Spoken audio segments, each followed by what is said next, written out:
শীতকালের এক সন্ধ্যায় এক বৃদ্ধা তার ঘরের এক কোণে বসে কাঁদছিল। যৌবনেই তার স্বামী তাকে ছেড়ে চিরতরে চলে গিয়েছিল। ঘরে ছিল ছোট্ট একটা ছেলে।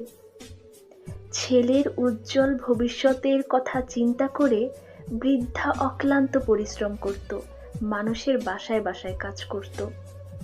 সারাদিন পরিশ্রম করে যখন বৃদ্ধার শরীর ক্লান্ত হয়ে আসতো, তখন সে বলতো ছেলে বড় হলে তবেই সে আরাম করবে।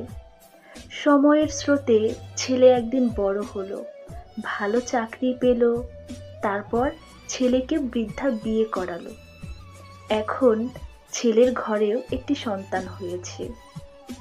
মা ভেবেছিল এইবার বুঝি তার কষ্টের দিন শেষ, কিন্তু ভাগ্য তার সাথে অন্য খেলা খেলল।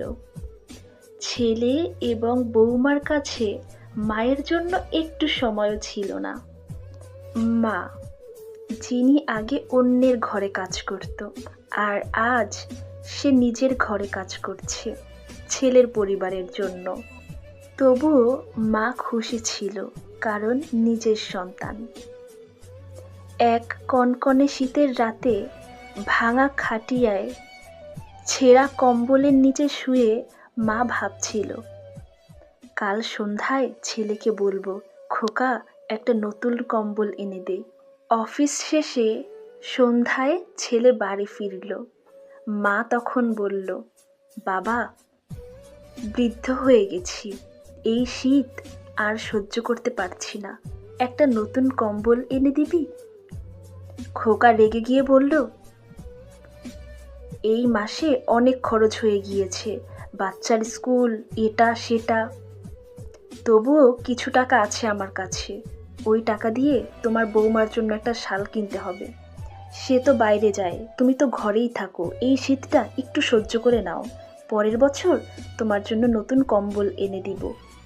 ছেলের কথা শুনে মা চুপ হয়ে ছেঁড়া কম্বলেই নিজেকে জড়িয়ে নিল। পরের দিন মাকে পাওয়া গেল নিথর অবস্থায়। সবাই এলো, আয়োজনের কোনো কমতি ছিল না।